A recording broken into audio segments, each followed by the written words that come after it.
So, good evening, everybody. Good evening, and I'm very happy to begin a series of our events the next days, because actually we are at our third reunion related to a dossier, and that one's the dossier is about disinformation, propaganda, and informational warfare. And I'm also very glad that we could have here with us some very knowledgeable experts. Let me begin first by thanking our partners, Hans Seidel Foundation, who walked with us through the first, actually the fourth one, yeah? And I'm very, very glad once again that we could share this endeavor all together, because we are planning to do the files and prepare the files for the future president of Romania.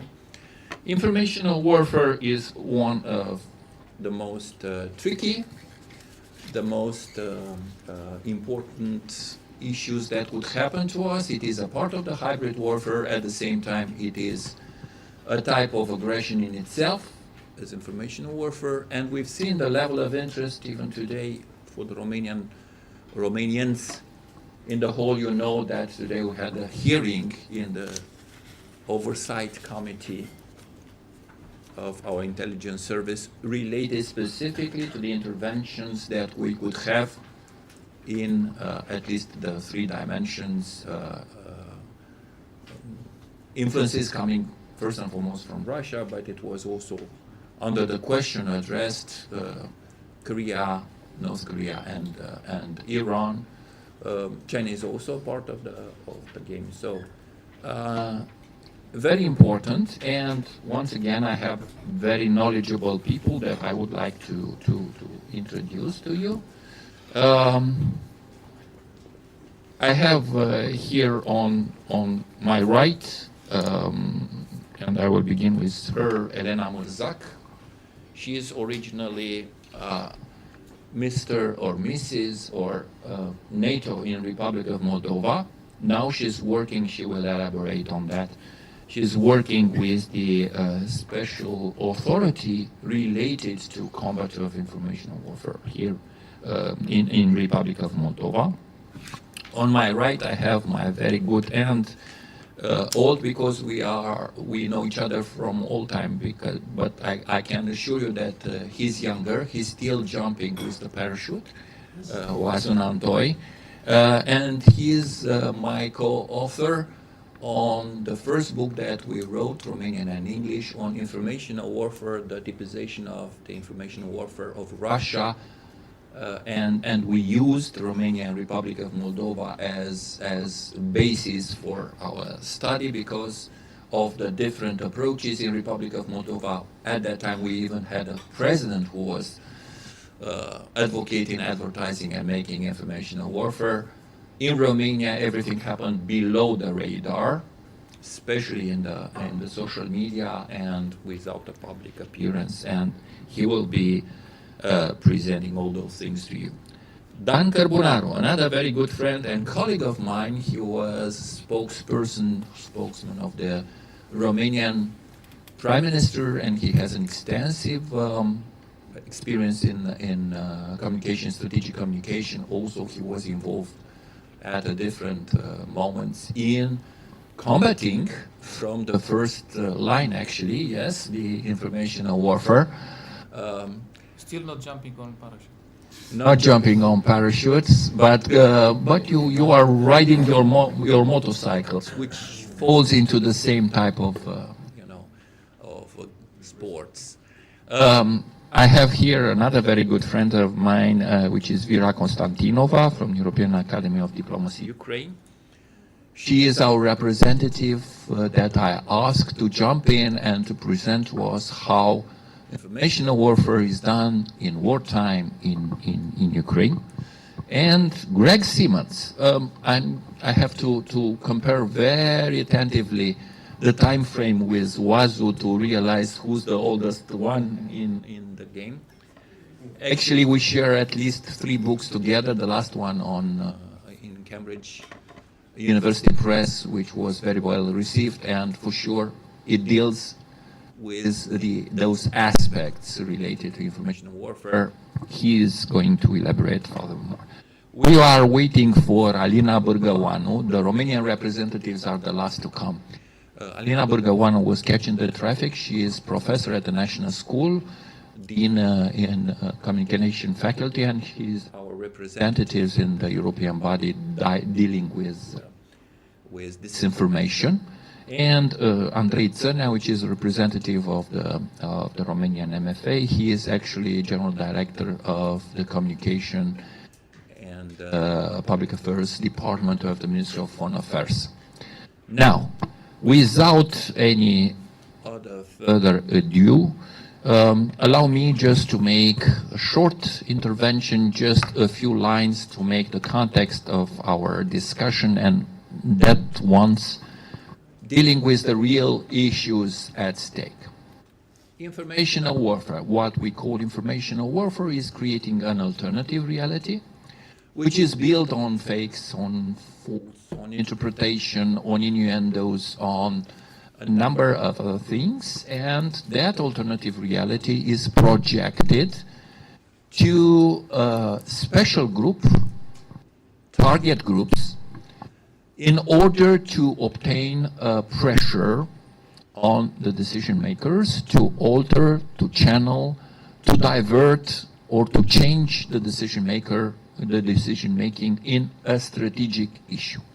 It is a little bit elaborated, but actually the point of informational warfare is to alter strategic decision of the targeted country using a rather sophisticated instrumentation, which is putting the aim and pressure and convincing, constraining, groups of people to press on their decision maker, and for sure it happens especially in democratic countries.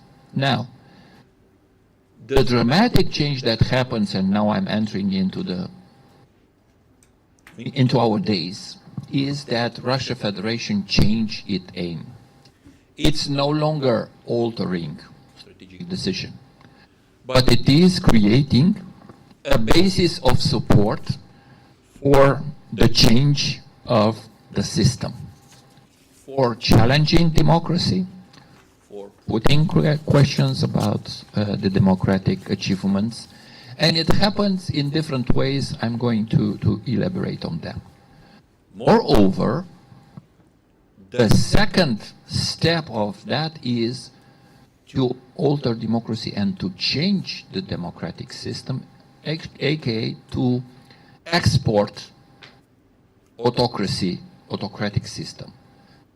For sure, there's not an autocratic system. There is only one democratic system with principles and values, with more or less achievements of one state in that direction, But the aim to go to democracy, Andrei, you have here your seat. Welcome. So, being relating to this level of ambition of the Russian Federation, we can realize that the instruments employed are also very elaborated. And since we are talking today, I'm going to tell you the last researches related to this. The first one is altering agendas. Usually, Russian Federation, and I'm referring to it because it's the most present here, and we could have the opportunity of studying their influences. The Russian Federation is altering an agenda, putting up marginal issues and covering or trying to marginalize the real subjects and concerns of the people. At the same time, with altering the agenda, we also have a different approach, which is bringing in the forefront the extreme manifestation of democratic freedom of speech. So actually, it's a choice not only in extreme left, extreme right, but also extreme progressivism or extreme conservatism. All of this bring in the forefront and showing everybody, look, that is democracy. So taking the extreme, the marginal, and put it in the center and showing that's democracy in order to create the reply and the reaction to this. And the second way of approaching it is, look how democracy looks. They are allowing just those marginal people to be in the forefront and to make the headlines and to do the agenda. That's democracy. Now, that would be the last developments and the last achievements that we succeed in getting via our studies. They are already published. You can refer to them. Now I'm ending my presentation, and I'm going to begin to invite our guests, which are for sure more knowledgeable than myself, to share their ideas. And I will begin with Wazun Antoi, which is an MP in Republic of Moldova, former project director in the IPP. That's the way that we know each other. He's coming also from the civil society. And once again, co-author of the typization of the Russian information warfare in the region. Wazu, you have the floor. Thank you, Julian. It's a challenge for me to speak in English, but I will try. Okay. You heard about the last political events from the Republic of Moldova, our referendum and our presidential election. And as I said at some TV programs, it was something like stress test for our democracy. Because this stress test developed that our society is divided. But what is the line of dividing? From my personal point of view, on one side, there are citizens of the Republic of Moldova who are conscious about the notions of citizenship. What does it mean to be citizens? Another half of our society, people, it's not citizens, but rather population. They have not their own personal opinion based on some values, information, critical approach, and so on. And we see last month how Russian propaganda initiated the very calculated attack against the Republic of Moldova. And there are many similitudes between Georgia and Moldova. First instrument used by Russian propaganda, it was fear.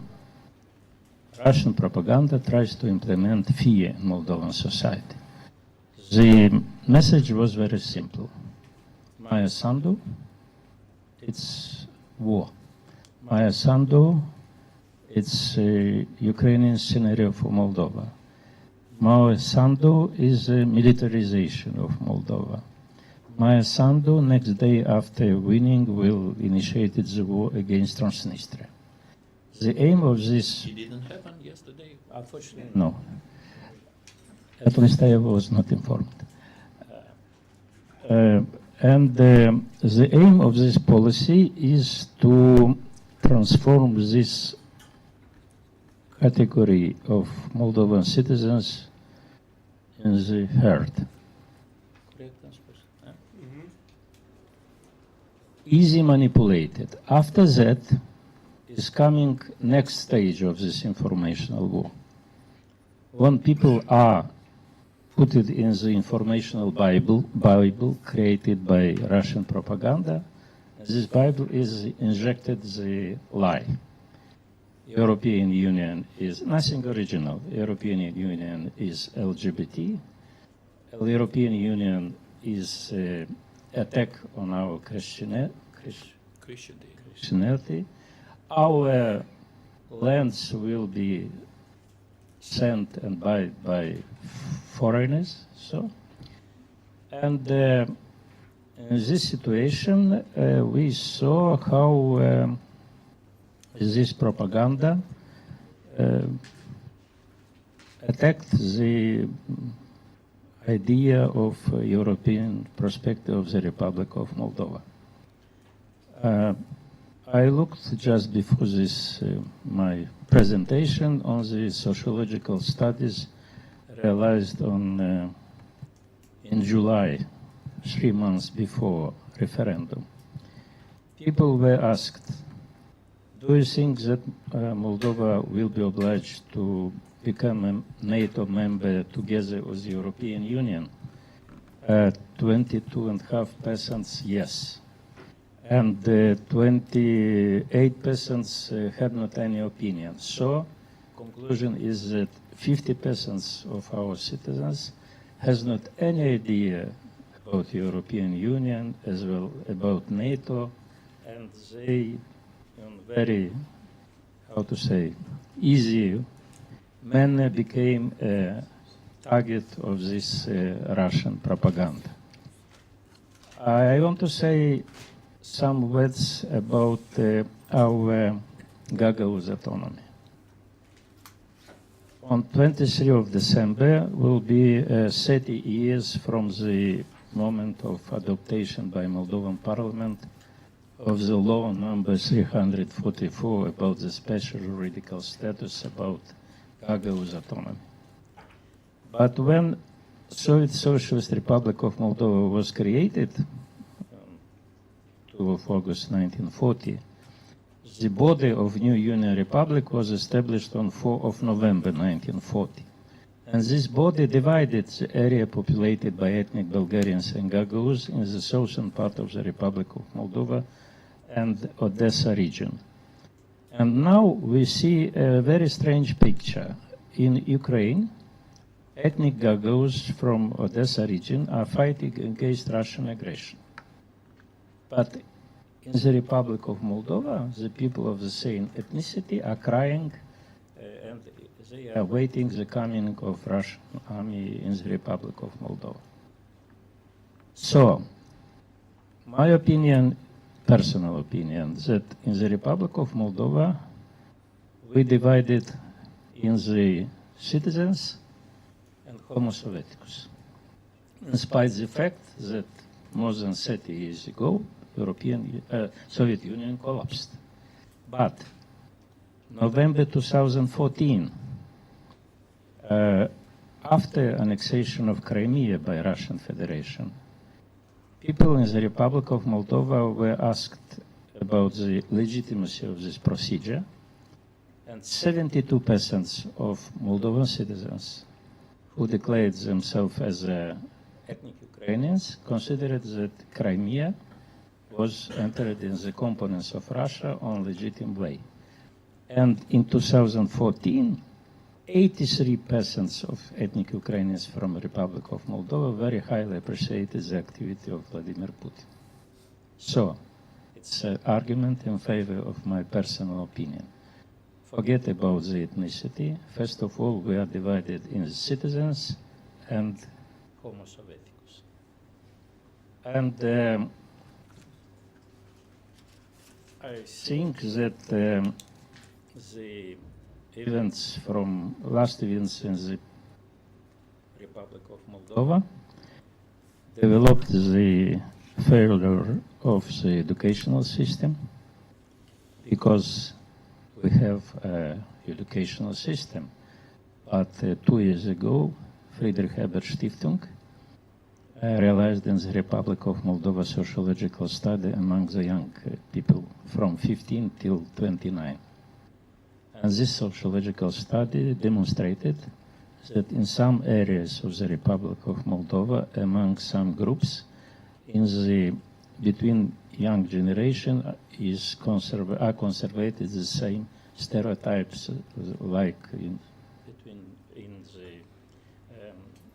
from the elder persons.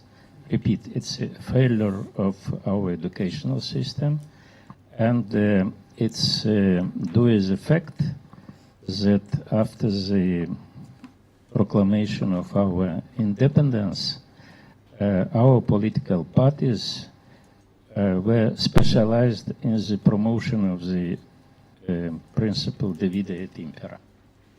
Political party in the Republic of Moldova were not able to promote the policy of the consolidation of society, not divide et impera before election. So-called left-wing political parties, we, how to say, like Russia, we like Putin, and we exploit the nostalgia for Soviet Union. Right-wing political party. We are non-Moldavian, we are Romanian, we are for NATO, but it's not enough for, repeat, to consolidate our society. And in this situation, I concluded that so-called hybrid war, in this hybrid war against the Republic of Moldova, Putin's regime used the exploit our weaknesses. Where is weak point? Putin shot.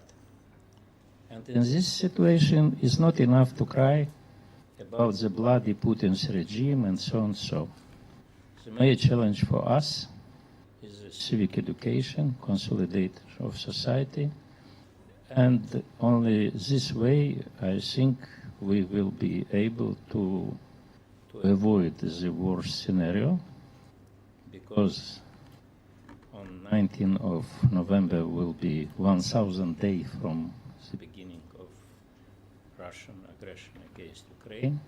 How to say frontal? Because aggression against Ukraine started in 2014, I don't forget. And excuse me for my English, without any cup of wine before presentation, it's difficult.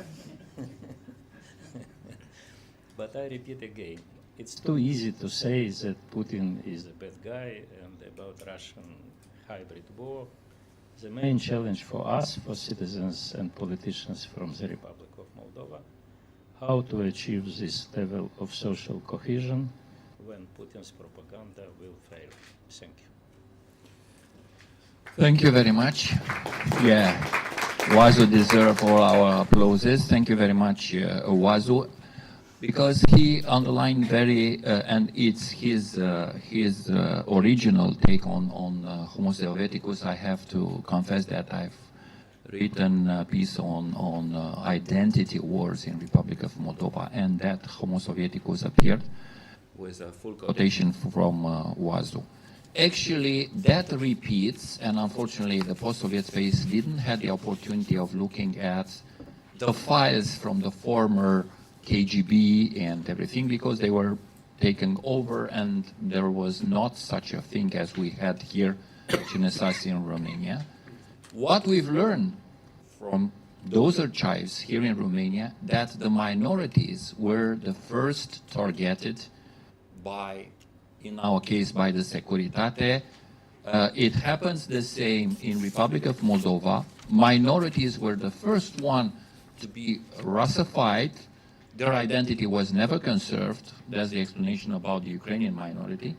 But I could also tell you, and my experiences are coming from different places, that even in Ukraine, we had huge problems with our own minority, Romanian minority, when we've discovered that biggest part of them were under the control of the former Soviet Union institution systems, so on and so forth. Now, because I made this jump to Ukraine, I will kindly invite Vera Konstantinova to take the floor and to tell us informational warfare in war times in Ukraine. Thank you. Thank you so much. You hear me? Yeah. Thank you so much for kind introduction, and I'm so grateful that previous speaker touched upon the several important things. And I think that I'm a person from eastern part of Ukraine. I pretty understand what is talking about in terms of propaganda. Actually, Mariupol, yes, actually Mariupol totally destroyed by Russian occupation forces. But at the same time, I will try to give some kind of lessons learned from my personal experience and from the experience that we, as a nation, we're still alive, we survived under the first shot, but at the same time we need support in order to restore our territorial integrity and sovereignty in internationally recognized borders. Regarding the tactics, I would say that it's important to understand that nothing unique with the Russian propaganda tools, actions, and steps. According to that, Mr. Toi said that spreading fake news, we have already know how to deal with that. Weaponization of social media as a tool of manipulation, not only on the present events in the countries, in political lives of the countries, but also in terms of historic aspects. Of course, that's the main, I guess, goal for this is to undermine trust in media, undermine trust in governmental institutions, undermine trust in yourself. Because according to my personal experience, it was interesting because we are under the full-scale invasion since February 2022, but we are under the full-scale aggression since 2014. And in terms of disinformation propaganda campaigns, Russia was very aggressive since 2014. And in terms of our response, I think that it's important to understand how Ukraine was actually responding since 2014, because we have established several internationally recognized initiatives like Stop Fake on different languages that helped a lot in terms of understanding what's going on in Ukraine for other societies. But in terms of full-scale invasion, I would like to stress on the following points. First of all, currently, we have a centralized information management. We have a so-called marathon, 24 hours per 7 days. We have so-called unique and united information policy, one voice policy from our government, from our experts, and from our civil society activists. But at the same time, we do have a pluralistic approach to the positions. According to my personal experience, I had interviews with pro-governmental media as well as the pro-opposition media, I would say, because in Ukraine we still have an opposition media, and despite the war, we ensure the maximum in discussions and attempts to see the truth among the tragedy. But at the same time, we have daily situation updates from our leadership, and by the way, it was the most maybe important part of combating and counteracting Russian propaganda activities during the first month of the war. I'm pretty sure that you have seen such kind of deepfakes of President Zelensky produced by the Russians, and it was failed. Why? Because our civil society, our NGOs, young people were informed about the action that Russia is prepared for deepfake in terms of, President Zelensky's statement about the just go home, Ukrainian armed forces. We were prepared, we were informed. That's the main point, I would say, in order to combat such kind of activities. You need to have a trustful dialogue with your society. Trustful dialogue, I mean, from perspective of governmental institutions. We do have several initiatives for so-called online fact-checking. Young people, elder people could check the information using laptops, using mobile phones, but you have to make efforts. You have to make efforts in order to find the truth. Of course, for me, when I work with international media during the first months of aggression, of Russian full-scale invasion, it was interesting experience in terms of when it comes to the covering stories of ordinary people. It was important to explain to our foreign colleagues what kind of story we can show or we couldn't, because as you probably know, we are under the martial law, and there is a strong request from the governmental institutions to think about what can you show in your stories or you shouldn't show in your stories. That's again, I'm back to the trustful dialogue between the society and government. And last but not least, of course, international media had helped a lot during the first month of aggressions. But again, we need people who can communicate and understand how international media work. From my personal perspective, thanks God, I'm an international relation expert, and I can speak different languages. But when it comes to the organizing an interview with ordinary Ukrainians who internally displaced persons, who had lost everything in temporary occupied territories, who had flew to the center of Ukraine, it's important to have translation. It's important to have interpreters.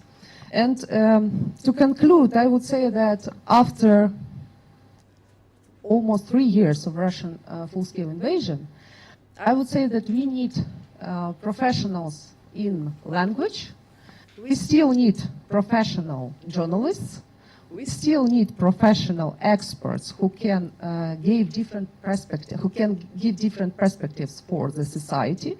But at the same time, we have had to some kind of self-control and self-censorship, because you need to be, you need to understand what kind of information could harm the efforts of your armed forces. I would stop here, and I guess it would be important to continue our discussion. Thank you so much. Thank you very much, Vera. Thank you. I will just pick the moment to underline the resilience and intangibles of war that Ukraine proved to have on board. Resilience that was also the reference of Wazon Antoy. Besides the bad guy, the big bad wolf, Russia, it's very important that inside the society, the societal cohesion, the solidarity and the resilience is playing an important role. The second point about Vera's presentation is that Ukraine had Zelensky. Zelensky, original an actor, with the screenplay, with the director as counselors.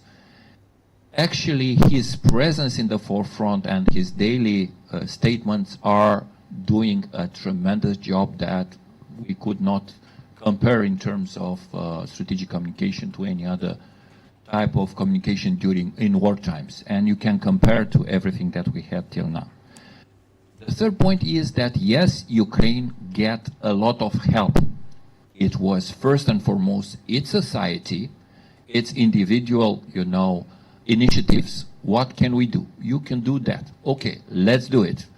It happens also in terms of informational warfare. But what we can say is that Ukraine won the informational warfare till now against Russia. That's a fact of life, at least at the international level and at the level of its own public. They didn't have the splits and the problems. Okay, war times, special conditions. They didn't have the type of splits and rifts that we can find still in the society in Republic of Moldova, for instance. Now, without any further ado, I will introduce Professor Greg Simmons. He's now in Riba University. He has a very complicated background. You will recognize the New Zealandese accent. He is a Swedish citizen. He worked extensively in Uppsala at the Center for Eastern Studies and Resources or something. I visited several times and I had presentation there. Anyways, he is one of the most knowledgeable in theoretical terms. We have here, for sure, Alina here with me.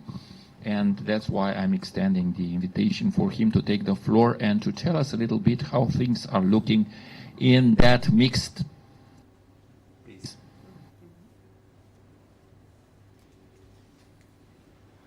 So I have a lot to live up to now. Okay. That was the purpose. Nothing like a challenge. So, apologies for my very informal attire. That is due to the KLM experience of lost luggage again. The second time in 12 years, but hopefully it won't take a week to get it back. Now, I will take a somewhat critical stance and unusually play devil's advocate, which Julian has never seen or heard before.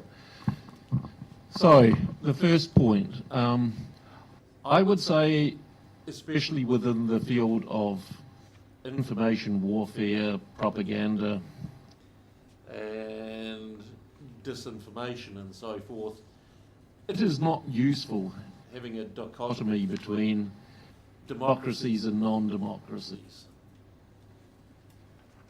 Scrub it. It's just not worth the headache because it doesn't play out.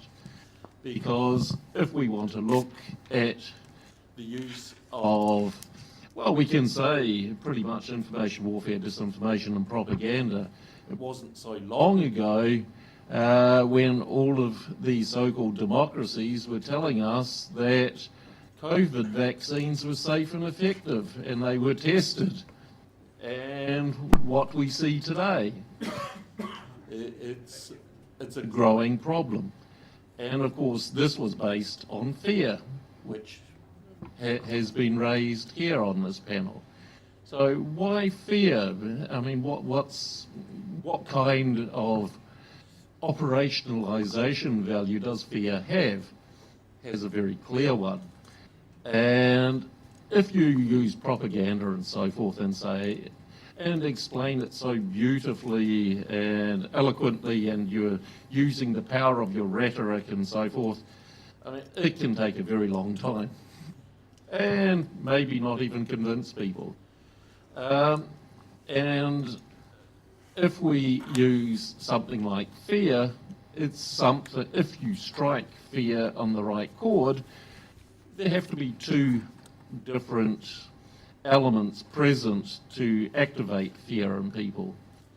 The fear that something bad can happen.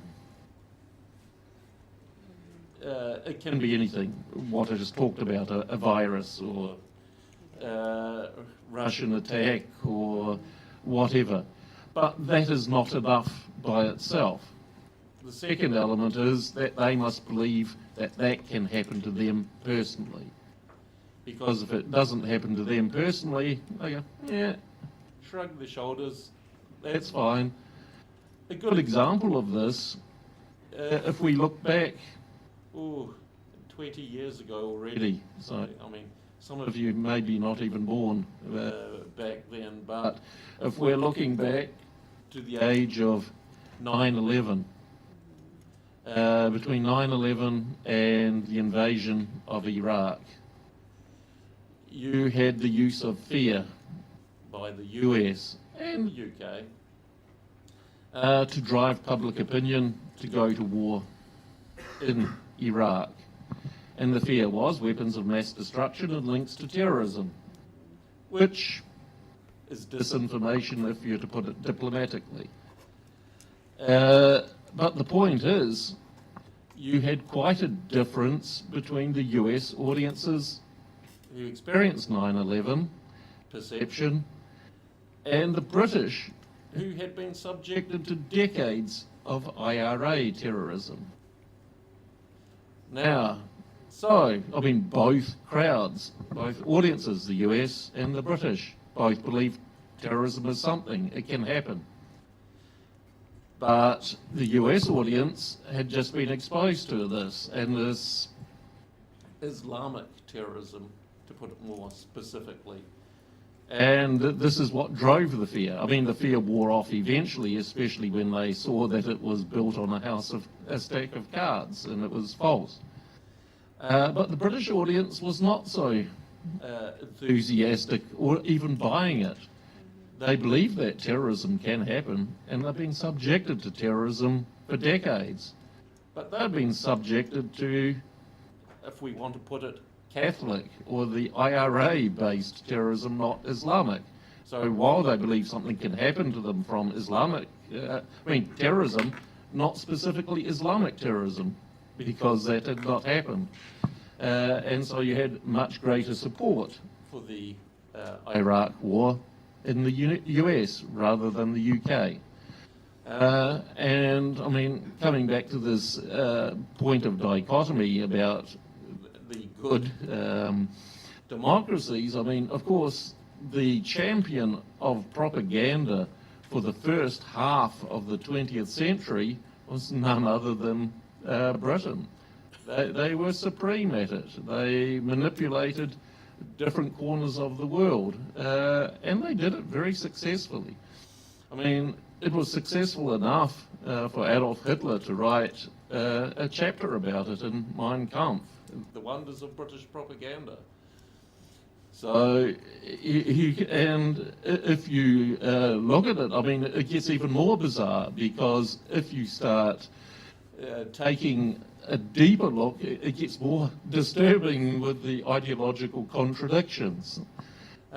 Because if you have someone like Joseph Goebbels, I mean, among his, what would you say, idols were Lippmann, Bernays,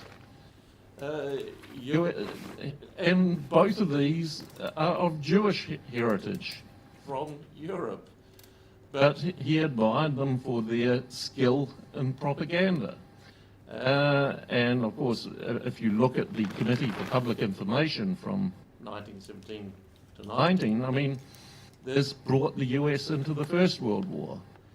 And once more, I mean, it's using fear, because fear, it creates a herd mentality. And what do I mean by herd mentality? This is from Trotter and others who were talking about how the First World War got to where it got. And they say that a herd mentality is when you lose the ability to think rationally as an individual. Because if you think rationally as an individual, you're quite critical, and you'll pull it apart and quite probably see all of the little falsehoods that are woven into it. However, if you develop a herd mentality, as he called it, and this is after the animals, because if you have a stampede of cattle or whatever, I mean, if anyone's seen that, and I grew up on a farm, so I have seen this firsthand, it's quite dangerous, because they go everywhere and they go by impulse. And once one does something, all the others follow with it, and they're very easy to manipulate. And this is what you get. I mean, and of course, we can see, like, the First World War, by the end of it, this is the war to end all wars. What happened just 20 years later? The next war, even more destructive. And this is based on this lack of rationality, this lack of individual critical thinking. It's creating this mass mentality which is emotionally driven. And this is generally what happens in revolutions too, whether it's the French Revolution and the slaughter that began and intensified, and one can even say same with the Bolshevik Revolution. That these take on a very dangerous and unpredictable life of their own, and it becomes very difficult to predict. I mean, those who are steering it can hope for the best, but I mean, how much control is not really understood, and one can see once the process starts.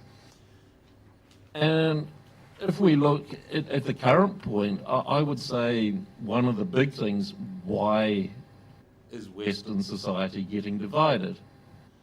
And I think, well, unfortunately, Russia can't claim all the credit, nor can China or Iran or any other place. A lot of it is self-inflicted. And this is using the very terminology that we're using now. And if you notice that the terminology is the attempt to define how we see things. And this is important because words matter, because this is guiding us to see something in a specific way. And if we see it in that way, we will react in a predictable way and can be guided along.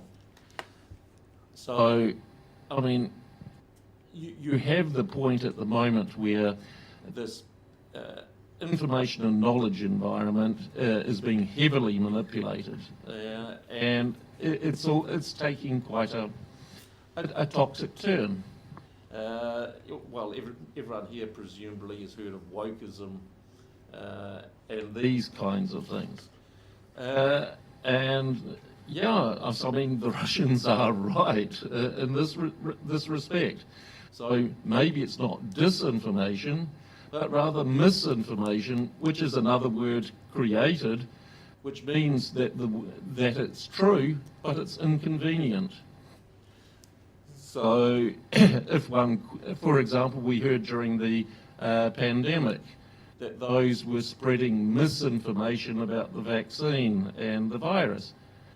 They weren't saying it's disinformation, which is deceptive, but misinformation. And so this is inconvenient truths. So if we have a biological male admiral in a woman's uniform, you in the US Navy, I mean, that is defying all kinds of rational thought in itself. And I mean, if we go further, I mean, this forbidding of speech. So, I mean, this is coming into the territory of Orwell and Huxley, where you have this doublespeak, and this correct way of putting things. So, if a biological male comes to me in a dress, I'll refer to them as sir, because they biologically are. But if I do so, then I can be condemned for hate speech, even though factually it is correct. And I mean, this kind of path is self-destructive. And one can say that this attempt to police the information sphere by so-called democracies is getting quite interesting. I mean, we heard during the election campaign in the US where you had the Democrat candidates talking about, well, the First Amendment is no longer something sacred, but it should be policed, which, I mean, goes against all kinds of things legally, but this is what they said. So, I mean, what about it? Something you don't like to hear, you outlaw it. I mean, the British people are getting jailed for satirical memes. I kid you not. People, they're going to prison for it. I mean, grooming girls on the street? No. Doing this? Yes. And, I mean, if we look at the coronation of the British King, Charles, I mean, here, I mean, you were stepping into this Minority Report, the movie, if some of you know about that. I mean, you had pre-crime arrests. You had about 50 of them. So, I mean, this paradise is quite a sick one. And, I mean, it's in deep social, political, economic, military trouble. And it's suffering quite a bit. I mean, I've seen Sweden, which I've lived in for 22 years, I mean, I've seen it absolutely degenerate. I mean, Uppsala. I remember when I first arrived there was a master student from Ireland, and she was a journalist by trade, and she thought, wow, Sweden, that's exotic. I'll just do freelancing and I'll be able to support myself. Well, she complained to me nothing ever happens in Sweden, and she couldn't sell anything to her editor, who said it was boring. If she came now, I mean, yeah, she'd be quite rich. I mean, even Uppsala, it's one of the crime capitals. It's a university town. And, I mean, you got shootings, stabbings, bombings. I mean, this is going into the territory of the 90s in some parts of Europe. And, I mean, so there is a basis for this. And I think the problem with it is it's not good practice just to say, well, it's Russian disinformation, without actually fixing the conditions which give them all the ammo they need to give what is actually accurate criticism. So. Thank you very much. I wouldn't expect less. We need to have the flavor of how Donald Trump won the elections in the US, and maybe some ideas could help us. Without any further ado, allow me to introduce Dan Carbonaro, who has to present his experience, I'm sure, from the key central position in the fight. Please, Dan. Well, as I'm invited in my former capacity, it's probably the first time when I accept, as a sign of friendship with you, Julian, to talk in this capacity that I don't have anymore. So it doesn't mean that I will have less responsibility in what I say. But first of all, as I want to be sure that I have the visual connection with people in the audience, I must congratulate you, Julian and Hans Seidel, for this initiative. And I'm impressed that the audience is so young. Average. Average. Including us.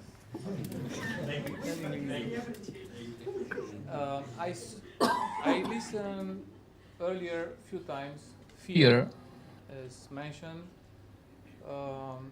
and I would like to start with the conclusion. If we accept that the fear of fear, it's the worst fear, I would like to talk to you about solutions and hope, trying to introduce some examples as the memory is still helping me. I started my job as a spokesperson and being in charge with public communication at the governmental level in Romania. Also coordinating the public communication activities for the ministries in a quite good period.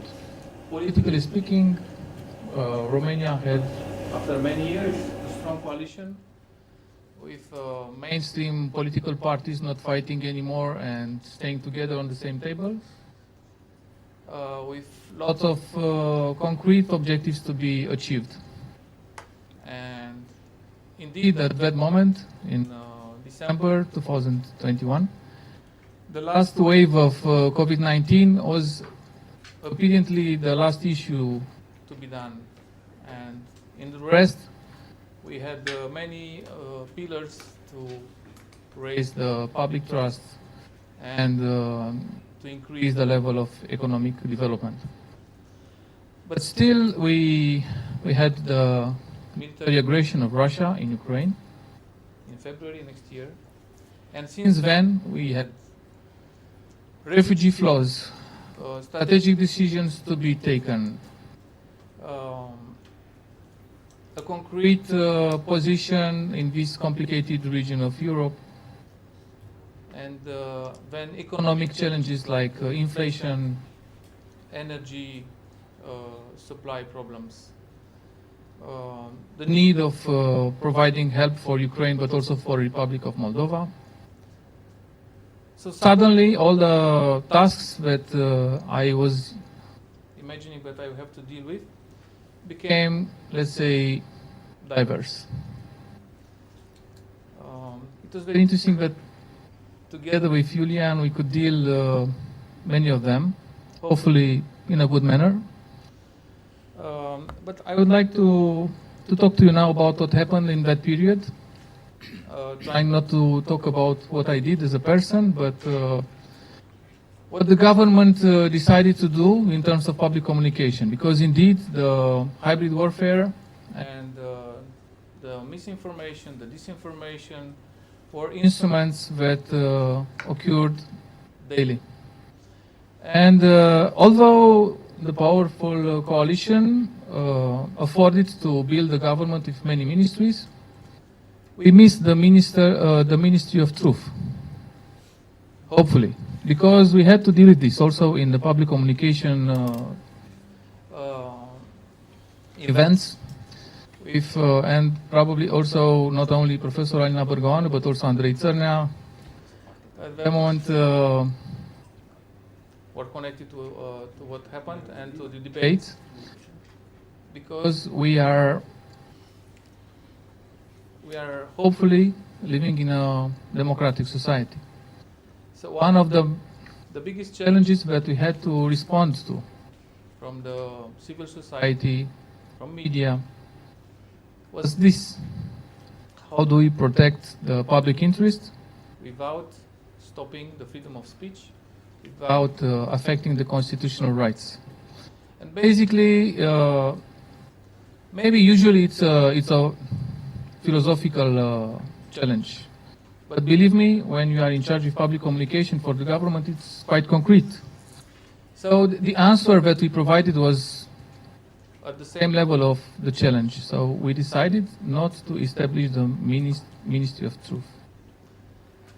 And we tried to activate all the instruments, all the tools that any democratic government has to use in order to communicate in a concrete, transparent, and fair way with the audience. It was not easy. We tried to engage civil society, academia, Romanian journalists in this effort. It wasn't easy, because the public trust in Romania, when we are talking about the relationship between the citizens and the government, parliament, and so on, it's not at the highest level. And because earlier we listened to this challenge of how to deal with these problems, I think actually these kind of situations could be seen and should be seen, I think, as opportunities. Because every weakness that the autocracies are trying to exploit in the democracies actually are points that are forcing us and encouraging us to build on. And as the omissions can provide a big damage in democracy in terms of manipulation, I think this space created via hybrid warfare, any other way to interfere in democracies, must be filled with public trust and with the truth.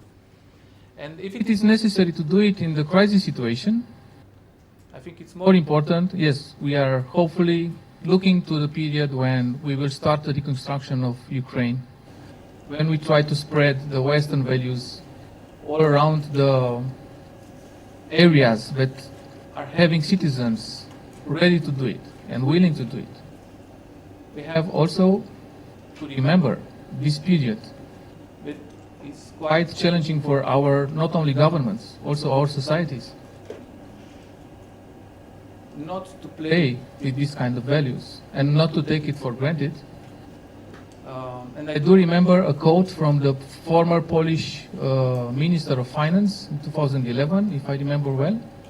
He was saying in a time that even illegal annexation of Crimea wasn't yet done. So 3 years earlier, he said, for everybody who is taking for granted the peace and prosperity times in Europe, I must tell you, we shouldn't. And this is an everyday fight. And as long I am not in my former capacity, I hope you will not take this, let's say, speech as a governmental one. I'm, as Iulian recognized, still the director of Calea Europeană, which is still promoting from 2006 European and Western values in Romania and not only. I must tell you that this is a common effort, and I'm very glad that we have such a young audience. Thank you so much. I do respect your presence here. Thank you. Thank you very much, Dan. Thank you. You've touched a little bit upon the strategic communication in times of crisis, which is something completely different than the day-by-day communication. And it also relies on the fact that actually once you let the perception go, perception can take the place of the reality, and the possibilities of debunking are as complicated as hell. There was also a reference to me at some point. I have to tell you that Dan has to face everybody, journalists, media, questions and everything. We just consulted in the issues related to the strategic affairs, and to that idea to get together academia, civil society and media, and to try to let them do in an independent way a type of check and value or authorize number of the realities that went public, and where everybody can ask question if they are true or not. We didn't succeed, and that's a fact. At least I have to accept the fact that we don't have an independent body even now to deal with those things, not financed by the government, not deciding between governments or between parties, but deciding between the truth and false and fake and misinformation and disinformation. And from that point on, there is a number of other institutions that can deal with the real informational warfare. Now, without any further ado, I would invite Mrs. Alina Bărgăoanu, my colleague from the National School, but specialized in strategic communication. I already made a presentation originally, including the one of your presence in a very prestigious body of the EU, debunking and fighting the disinformation. Alina, you have the floor. Thank you very much, Julian, for inviting me to this event. First of all, please accept my apologies for being late. Getting in Bucharest from one place to another is like flying, so I can say, oh, my flight has been delayed. But again, it was very impolite, and please accept my apologies. I'm very happy to be here. I'm very happy that there is still a lot of interest, hopefully, in this topic of disinformation, propaganda and information warfare. I have listened, of course, with great attention to what the previous speakers had to say. And I will try a little bit to reflect on what I said, and hopefully not to bore you, because it is already, we are already halfway through the event. First of all, I'm very professionally satisfied that in the title of the event we have right wording, and I mean the information warfare. Probably now the terms of disinformation, misinformation have been heavily weaponized, and probably it will take some time until we cool off about this high politicization of these terms. I will use the term of information warfare without starting a lecture. You don't have to panic. It is a warfare, first of all, and it is not a lesser form of warfare. I think the biggest illusion that we have entertained, and probably we are still entertaining, that this kind of information warfare, cognitive warfare, whatever you call it, is a lesser form of warfare. But again, reflecting what the Ukrainian experts said, I think that what the Ukrainian experience tells us, among other things, that the information space, the information communication and persuasion space can be weaponized. It's a space when you shoot or you get shot, and where the casualties are just like casualties. I mean, because of information warfare, people can die. Because of misunderstanding what the authorities are saying, people can make terrible decisions. And I won't give highly politicized examples about what happened during the pandemic, But we have more recent examples when people do not listen to the advice of first responders, for example, when a flood is coming, and this can be very, very costly. So again, we have a very short reflection about the term of warfare. This is not a lesser form of warfare, but again, you shoot, you get shot, and the costs are incurred by civilians. The second point that I would like to make is that information warfare uses a very wide range of instruments. And I will name just a few. Of course, there is propaganda, there is disinformation, there is influence campaign, election interference, cyber attacks, cyber influence, data harvesting, weaponization of history, weaponization of culture, mercenary diplomacy, and whatnot. And what I would also like to add to the discussion is that this type of information warfare weaponizes, the first thing that it weaponizes is the information, communication, and persuasion ecosystem. This is the first thing that has been weaponized against public opinion in the transatlantic. Well, at least this is my understanding. The second point that I would like to make, reflecting a little bit on the Ukrainian experience, what I could read so far. I mean, of course, I have always encouraged my students to greatly look at what is happening, because this is, it's like they attend the second college at the same time if they really watch what is happening and they listen to reports and they study them. It's like doing school together with our guidance. So what I think, why Julian, I think that has made a good point that until now, at least, the Ukrainians have managed to withstand the information warfare. So, and now it depends on where you put the accent, until now, or that they have managed to withstand it. Trying to keep an optimistic mood, I will leave the term for now. I will leave it aside. And why I think, based on my readings, that they have managed to withstand information warfare. First of all, and again, if this is too disconnected from reality, you can add to this. I think that what I could read from the reports that are coming based on the Ukrainian experience is that they didn't do cherry picking. I think that when withstanding information warfare, which is warfare, you do not decide on only the things that are acceptable. Okay, so probably fact-checking doesn't create too much turmoil, so I will do this.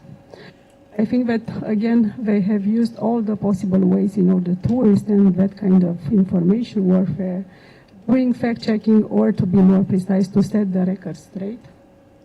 Not just leaving the false information to occupy the information space. Come up with strong communication, reducing the quantity of information, doing storytelling, using advertising, using technology, using Tinder, using the affordances of the digital space. In conclusion, not a very short conclusion about what I think we can learn from the Ukrainian experience with the circumstances, which is a big caveat, is that when withstanding information warfare, you cannot allow yourself to do cherry picking, and I think that you have to come with integrative approaches to integrate, for example, humor, culture, technology, and country branding in order to have a chance to withstand that kind of information warfare. So again, I think that we, as a member of the European Union and of NATO, we have to learn from this kind of integrative approach, again with the caveat that, of course, we have to understand that this is under war circumstances. So again, integrating culture, humor, technology, and country building in order to have a chance to withstand information warfare. So that was my short reflection, and again, if I'm too disconnected from the harsh world, from the harsh reality, I'm open to discussion. About the elections in the Republic of Moldova, what I think is important, and here again, if I will sound a little bit disconnect from reality, you can add to it. But I think that it is important for us Romanians to look at what has happened in the context of the Republic of Moldova. First of all, because I think that there was a lot of spillover of that kind of information warfare from Romania to the Republic of Moldova, and the other way around, from the Republic of Moldova to Romania. So I think that, among other things, information warfare is a transnational nightmare. And if I am to jump to conclusions, if we work in silos, country X, country Y, I think that we will be always on the defense. What I think, what I learned from the experience of Moldova is that this kind of information warfare, hybrid warfare, you name it, has worked with some weapons, let's say, that we know already. First of all, it has worked a lot with polarization, and I think that it has worked a lot with technological means, and these things are connected.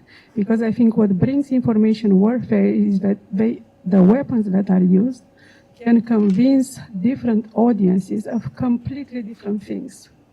I think, for example, the main narratives, as I could watch them, is that the ultra-traditional, ultra-conservative values are under a threat. But in the case of the referendum, to be more precise, that the sale of Moldovan land for foreigners will happen. This is an imminent threat. And fear-mongering about Ukraine attacking Transnistria. These were the big narratives. But what I think is in line with what I said about polarization and trying to target different audiences with, at some point, completely different content, is what is shown in a recent report by the EU versus Disinformation. So they were tailored narratives for different audiences. For example, the Russian-speaking communities were targeted with the idea that their identity is under a threat, that this identity will go away in case the Republic of Moldova becomes a member of the European Union. The Romanian-speaking, the Moldovan citizens living outside the Republic of Moldova were targeted with the idea that EU comes up with harmful ultra-liberal policies. So again, exploiting this kind of fear-mongering, that if they become EU citizens, they will be subjected to all kind of ultra-liberal policies. And the internal audiences being targeting with the idea of separatism, with the idea that the freedom of speech is infringed, that in the Republic of Moldova there is a dictatorship, and that contrary to what we say, according to liberal values, if you become a member of the European Union, you become a dictatorship, which is a spillover from the pandemic narratives, for example. And again, in terms of behavior, I think that there are things that are, they are in the open. We do not have to do forensics of sophisticated methods to see that in the online environment, these kind of narratives were targeting different audiences, having this kind of polarization effect, and also using things that are below radar, using inauthentic social media pages and groups, creating fake personas, when using opaque or illegal sums of money in order to pay individuals, in order to spread this kind of narratives, then encouraging physical action, because guess what is happening in the online has to flow into the offline environment in order to get traction. Deploying narratives attacks, again, different narratives for different audience, sometimes for completely mutually exclusive type of content, and then to go below or above the radar using private channels, WhatsApp channels, in order to have the impression that there is nothing really bad going on under the surface. So again, the playbook is there, and I make this point that we have seen these kind of things, and it is important for a country such as Romania to pay attention to these kind of things, again, because there was transnational spillover, both from the Republic of Moldova trying to make an export of this kind of narratives in Romania, or the other way around.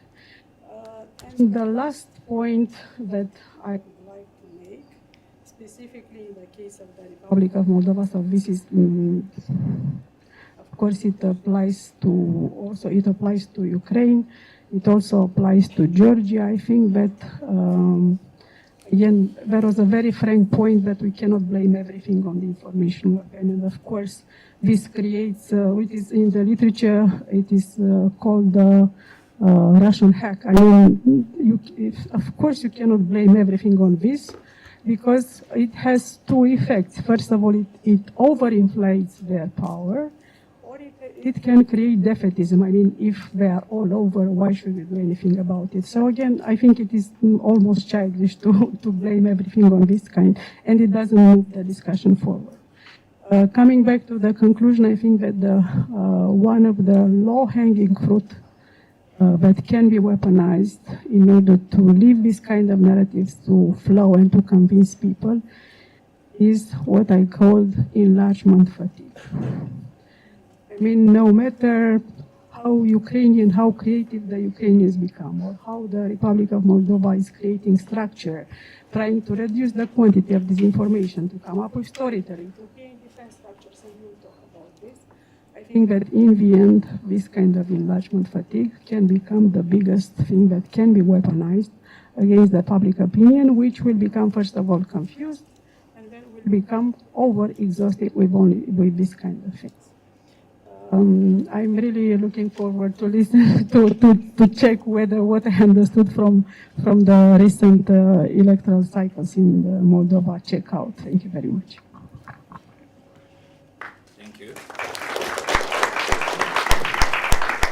Thank you very much, Alina. So you see, I had a good idea to save more time for you, for Elena, and for Andrei, which I've done, by the way. Two small things. Okay, you've rightfully underlined the level of resilience that Ukrainians proved, and we have a lot to learn from them. The only thing that we can't learn is to have Ukrainians as citizens. Because if you look at the level of resistance, of patriotism, of, the very existence at stake, the very identity at stake, I'm not very sure that we can reply this very, very soon, anytime soon. For the Republic of Moldova, yes, we've seen a lot of wishful thinking in everything that was reported here in Romania, and it was already tackled after the elections. Look, it's not possible to have only the, let's say, official, pundits to give us the reality, which wasn't the reality, and we've seen the level of errors and the sociological aberrations that we can see into their polling and so on and so forth. So it was completely disrupted from the reality. Now, I have to thank you for coming back to informational warfare, because it is a warfare. I had a lot of debate about this, and the fact that everybody was referring to strategic communication and ignoring everything else or putting it somewhere aside.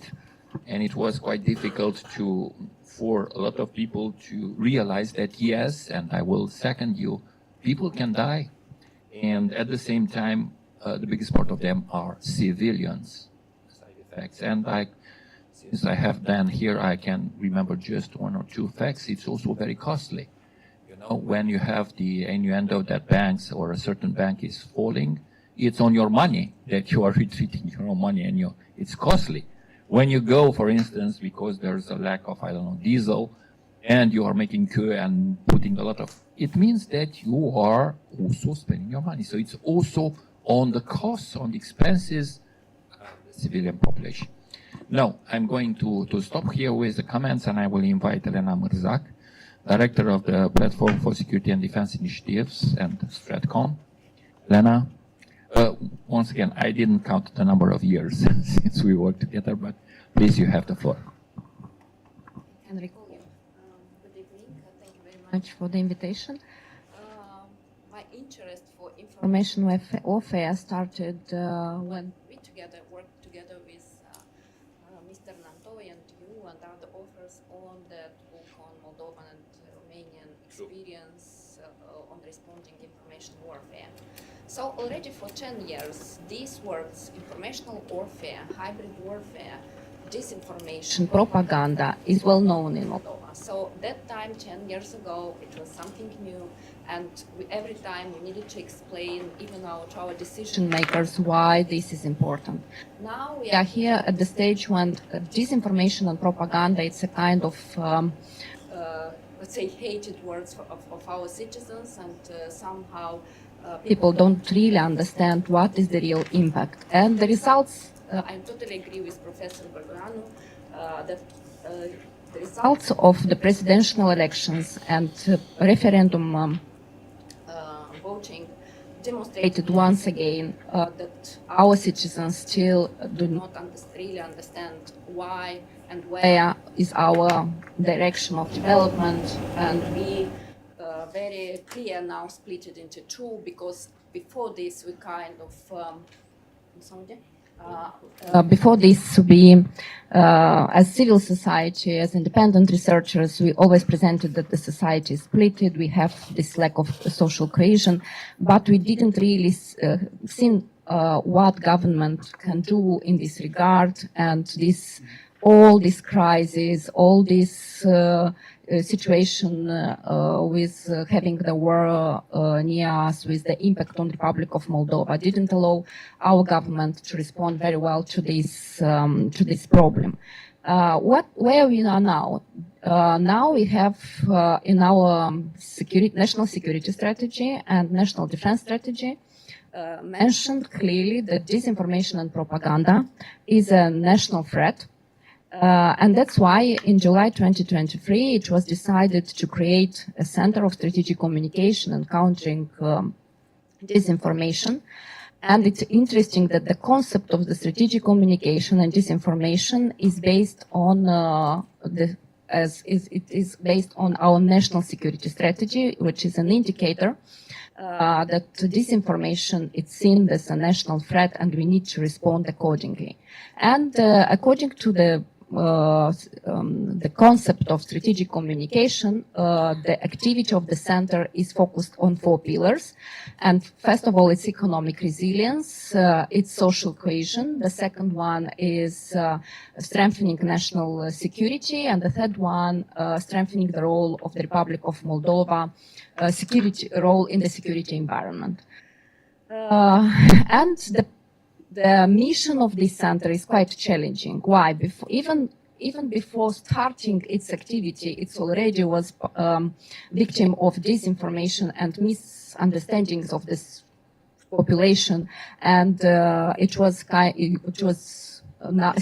till now it is called with the name Patriot. It was initial draft title of this center, and considering this as a body of censorship. And Professor Kifu mentioned that Romania as well is lacking this kind of instrument, and this is necessary to have an independent one. In Moldova, according to our legislation, this center is independent one under the parliamentary oversight control, and it was done intentionally after long public discussions how not to transform this instrument in case another government, not a pro-European government, will be a ruling party. Honestly, as a researcher in this area, we could not see, at least publicly, now the results of this center. And there are some explanations why. First of all, it was necessary to decide what exactly to do, and the center is more focused on training communicators, institutional communicators, on research, on analyzing the informational environment, understanding what are the actors. And I personally always was envious and even jealous of the Russian specialists, how it was possible for them to understand very well our target audiences and to understand the specific, our vulnerabilities and our history. And in Moldova, it was not so easy. It was not possible to have a real picture of this target audience and to understand really how to message this target audience. So as we are young democracy, as we need to understand how correctly to communicate with citizens, so we're still learning this, learning on the experience of other countries as well, looking at Ukrainian models as well, Sweden, Estonia, Baltic states, but we really understand that Moldovan situation is more or less specific because we still have this division of the population. We still have now this ambiguity and very sensitive situation for the next year on parliamentary elections. And again, not to transform this strategic communication center in the instrument to be as like a pro-government. It needs to stay independent, to promote this, to promote national interests and to fight disinformation as a threat to our national interests. Shortly before presenting some conclusions and recommendations, like lesson learned from Moldova and what could be replicated. So the main three instruments were used. Emotional messaging, and it worked very well in our case, and already discussed here. So it's nothing unique, not for Moldova, but it was especially used. Telegram, TikTok is the most popular now source of information, especially for these anti-governmental populations. Maybe you're aware that during we had almost for 1 year and something, maybe Mr. Nantoy could help me, we had this exceptional situation, emergency situation, and we had a committee that took decisions, the main decisions in the country, and one of the decisions was to fight disinformation, and were closed almost 12 TV stations and websites that by our informational service was presented as the threat to our security. But it didn't work again because closing it was not really a solution, because they all migrated to internet, to YouTube, Telegram. I daily checking these Telegram anti-governmental channels, and their language is really based on hate speech, on gender disinformation, as our president is main target of this gender-based disinformation. And of course, they are creating echo chambers. Frequent repetition of narratives creates this illusion of consensus that everybody is against this European Union integration, of course against NATO. And one of the instruments very well used in Moldova was this exploitation of cultural ties, and especially Russian-speaking communities in Moldova consuming Russian media content directly. And it's important to mention that not only Russian-speaking communities, maybe you have analyzed and seen the map of the results of the elections, and it's in blue it was indicated the voters, the citizens who voted Maia Sandu as the president, and the rest in the south and the north, including Gagauzia and Transnistrian region, where they voted the pro-Russian candidate, Mr. Stoyanoglu. So not only Russian-speaking, because they are not living only Russian-speaking citizens. It's important to mention. And yes, I totally agree with our the representative of the parliament, Mr. Nantoy, that that's not the only problem, and not Russia is the main problem of the Republic of Moldova. It's a long history, and it's the result of the neglecting the governmental communication, transparency, and engaging with populations. Governmental institutions started to engage, especially in the pre-electoral and electoral periods, and less before this. Just coming back to what this center is doing, besides the trainings, research, and mapping the threats and vulnerabilities, they are presenting, not publicly again, to the institutions, they are presenting the different scenarios, so ways how to respond. Now it's maybe it's not to say this.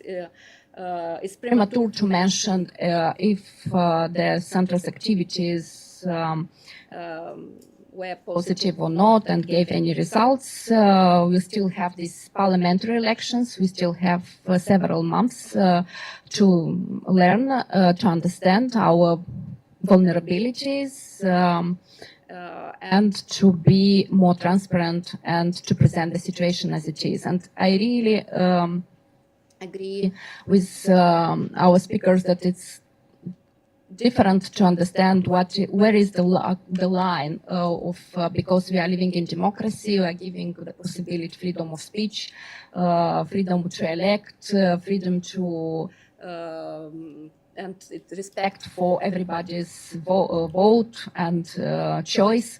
But the other side, understanding that the opposition and the other part are using not democratic instruments, and we need to understand how to respond to this, and it's quite challenging, not only for Moldova and for countries like Moldova with many, many vulnerabilities that are well used by our enemies.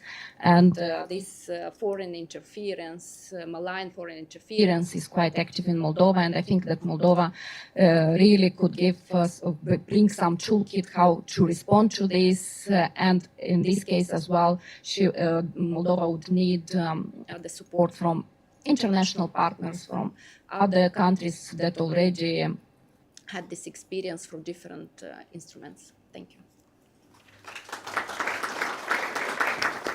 Thank you very much, Elena. Thank you. Good flavor of what the agency is trying to do. I know very well the director of the agency, and also I can observe this silence and this, even absence on the public space of the agency.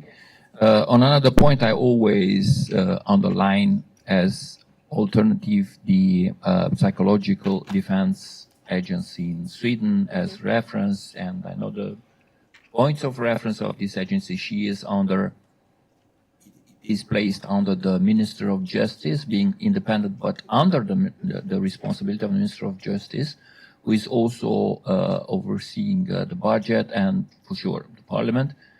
But it's there, and very, very courageous, if I could put it. And I know the former one, till the fall of the Soviet Union. I know the attempt of reestablishing it and the problems with the terms of references, which were about democracy, about the freedom of speech, about the freedom of choice for the Swedish citizens, and the remaking of the agency. I think that the terms of reference need to be revisited and maybe not duplicated, but at least it's very important if you want to build such an institution to refer to this. Now, I saved the best for last. It's normal, and I have here Andrei Țărnea with me. He was a part of the team doing strategic communication to them during the former government. We work with him, and he's still in his position.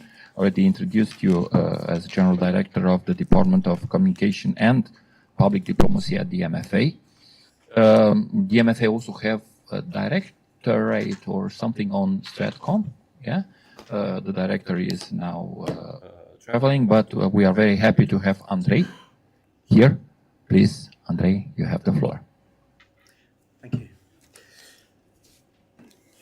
It's a privilege to speak as the last member of this panel, partly because I can piggyback on the valuable contribution of prior speakers.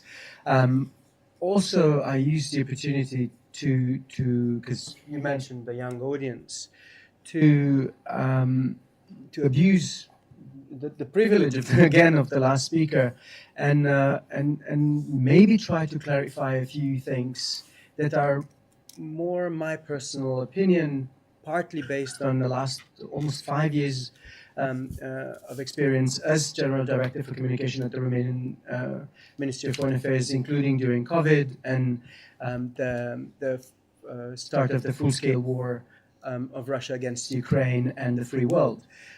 So with that in mind, let's start with really the basics. And I'm not lecturing. I don't imagine this as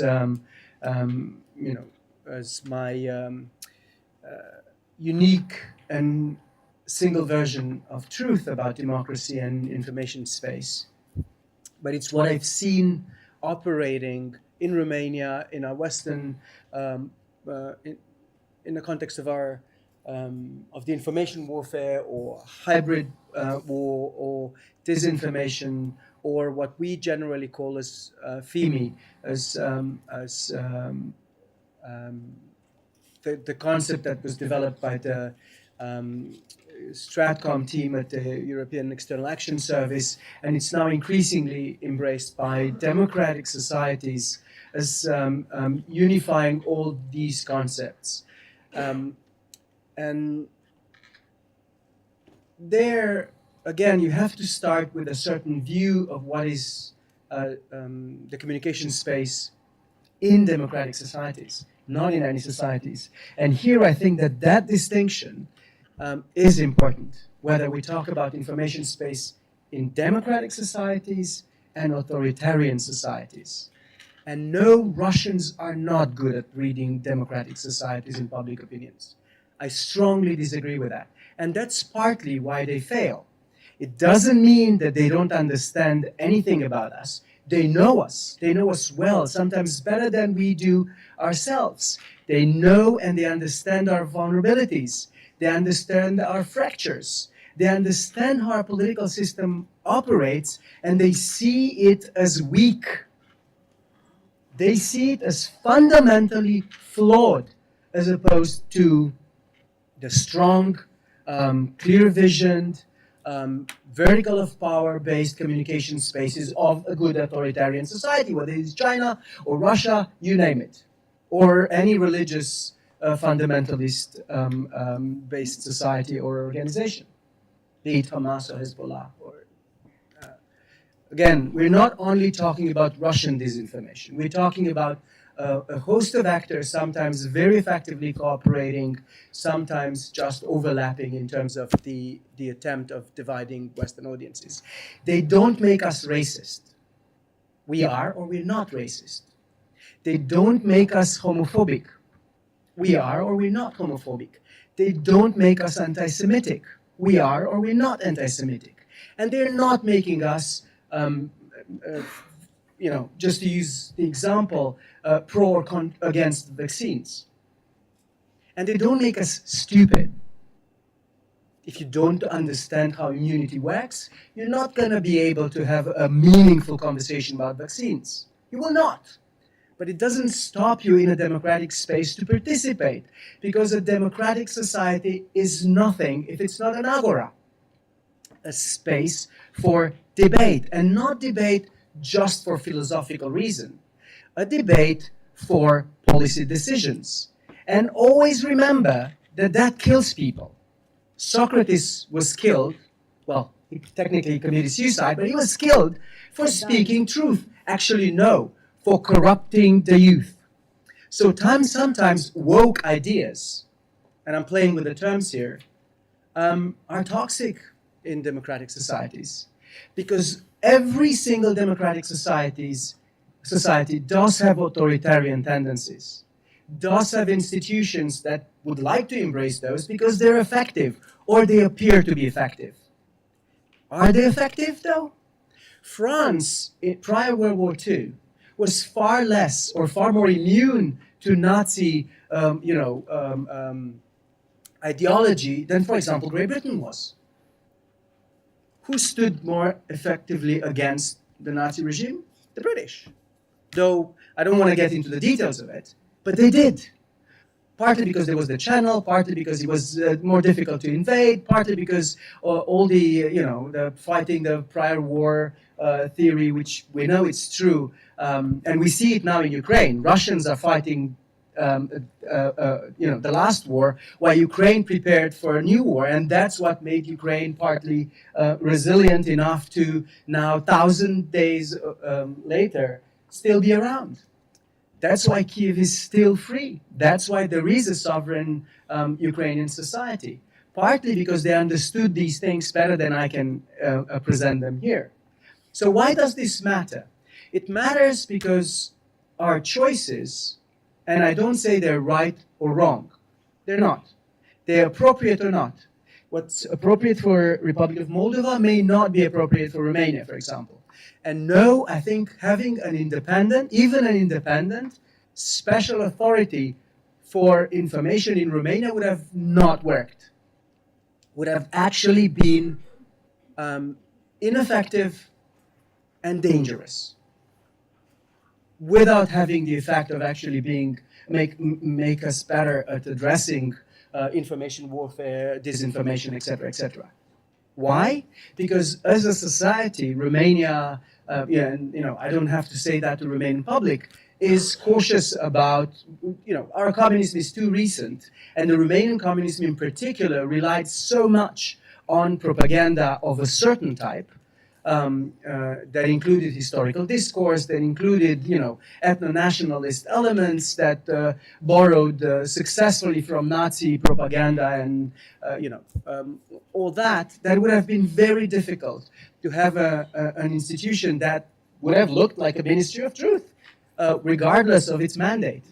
So there is some, again, we come back to democratic institutions, which have to do what democratic institutions are all about, to protect that agora, meaning staying democratic.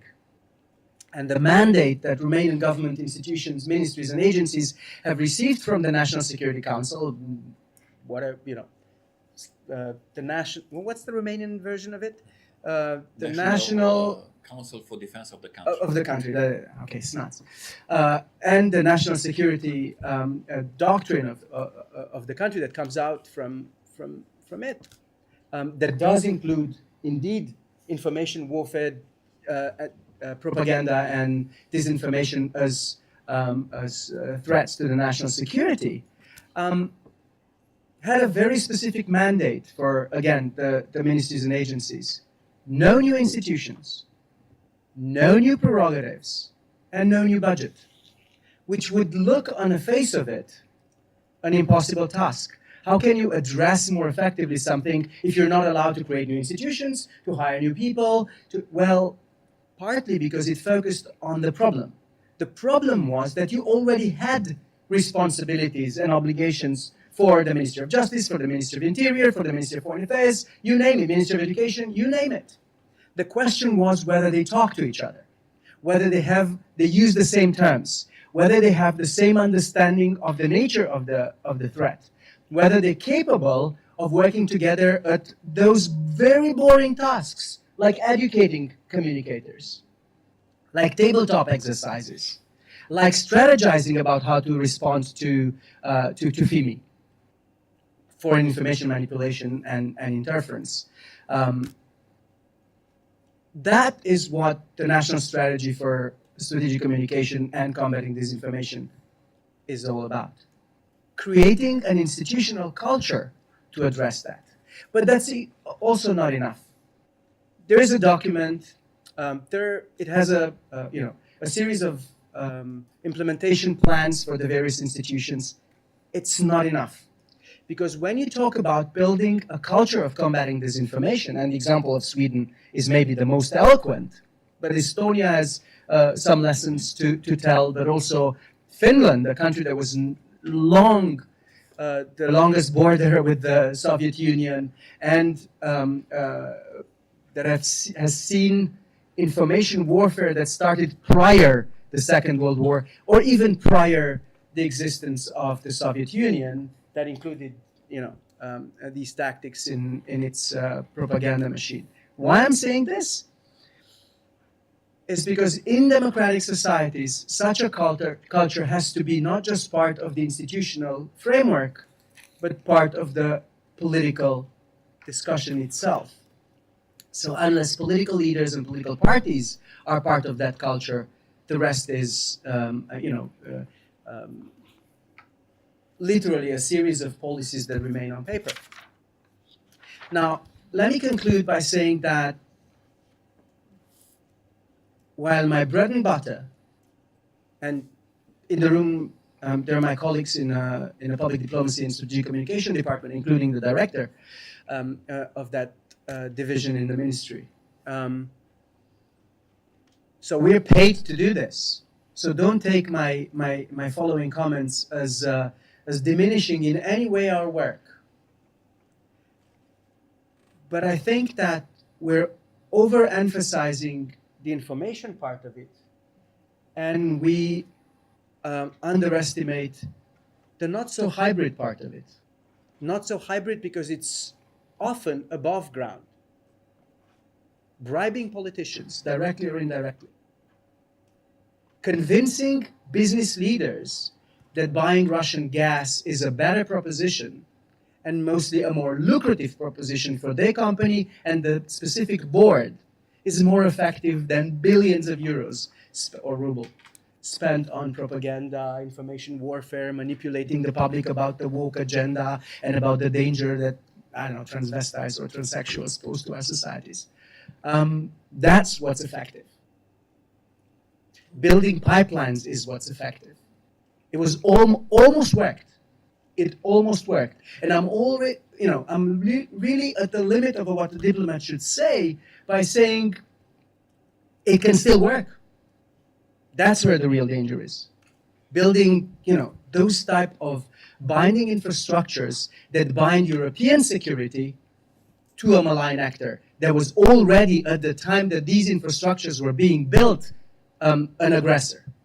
In Republic of Moldova, in Georgia, In Germany.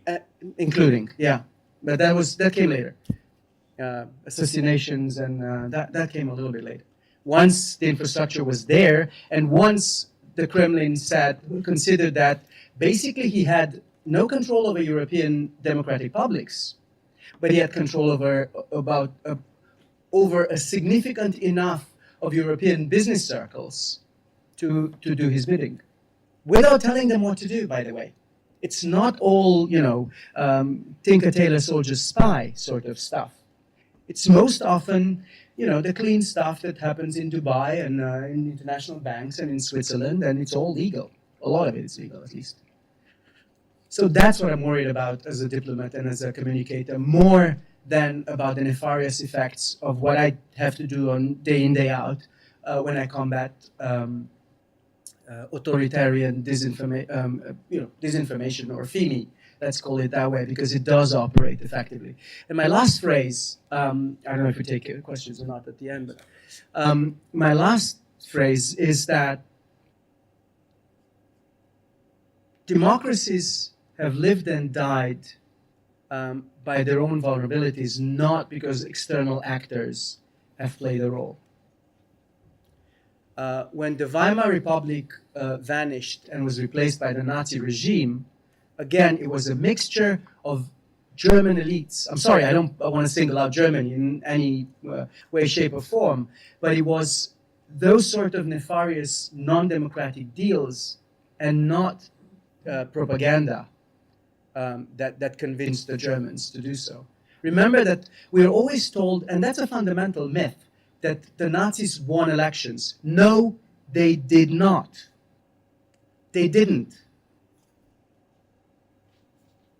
Almost never did in any democratic society an authoritarian regime came out of purely elections.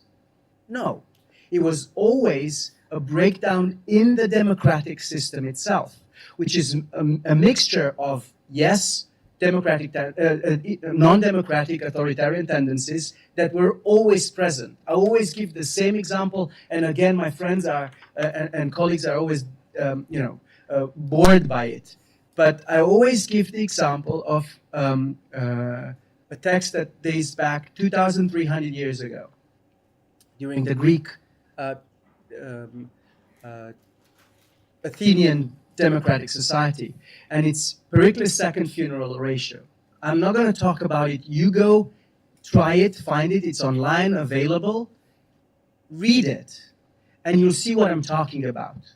Because even at the inception of pre-modern democratic societies, where these institutions came about, there's an inseparable nature between democratic institutions and elections, authoritarian temptations, and what ties them, which is populism. They're inseparable. We always are naive and put them in opposition. No, they're one and the same thing systematically. And it's the balance between these things, that these tendencies, that make democratic societies so powerful. That, and then I'm going to get into philosophical comments about Western values and scientific education and so on and so forth. And I don't want to veer into political subtext. Thank you very much. Thank you. Thank you very much, Andrei. Actually, he succeeded in saving us some minutes for Q&A. And I will refer to an example, historical one, which is about the Second World War and what happened here in Romania. I don't think that the elections in 45 or afterwards have had anything to do with democracy or with the roots of autocracy inside the Romanian society once you have been invaded or liberated by the Russians. So there are also some of those examples. The second one, and I'm very happy that Andrei brought it, yes, information warfare is not coming by itself. The hybrid warfare includes information warfare, who can develop on its own, but actually it includes it, and it comes from the origins of the so-called Gerasimov doctrine, and here we can see why information warfare and hybrid warfare is designed for democracy. Because actually there were principles and values of democracies taken by, okay, the name is Gerasimov, the chief of staff of Russian army, who, by the way, delivers the prices for media in Russia. But it was a full range of people working into this. They picked the principles and values of the democratic society that they knew societies will defend, and they considered them being vulnerabilities and build up weapons, including the information warfare for the free speech, in order to take advantage of those considered vulnerabilities. So actually, they imply also the other means needed in order to tackle this. Now, I'm opening the floor for Q&A. That's why I'm raised up, and I'm very sorry for my back for our ladies here. So who would like to address? I think that we have time for 2 questions. So who would like to address the panel? Either that or I take the mic and speak for another 30 minutes. An hour and 50 minutes, it's my call. Oh, that's okay. That's fine. Can do that. So,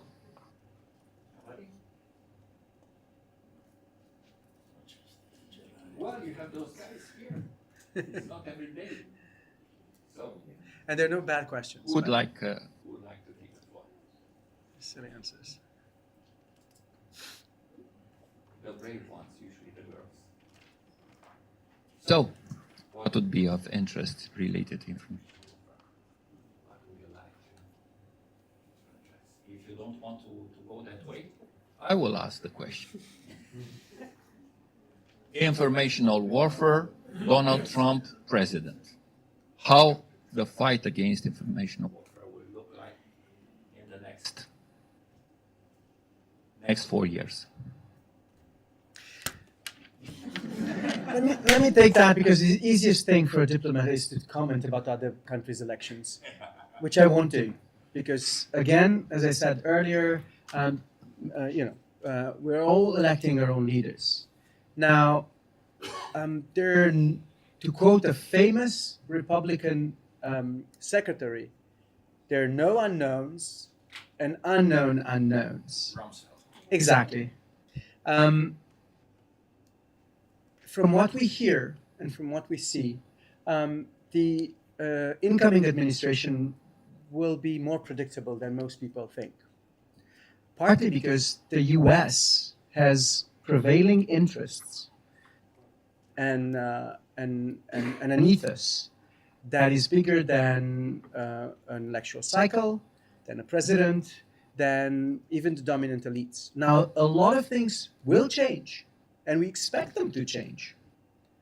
But I think, again, it's the sort of bid that authoritarian societies or authoritarian elements in our own societies often make, thinking that elections will deliver those results. They won't.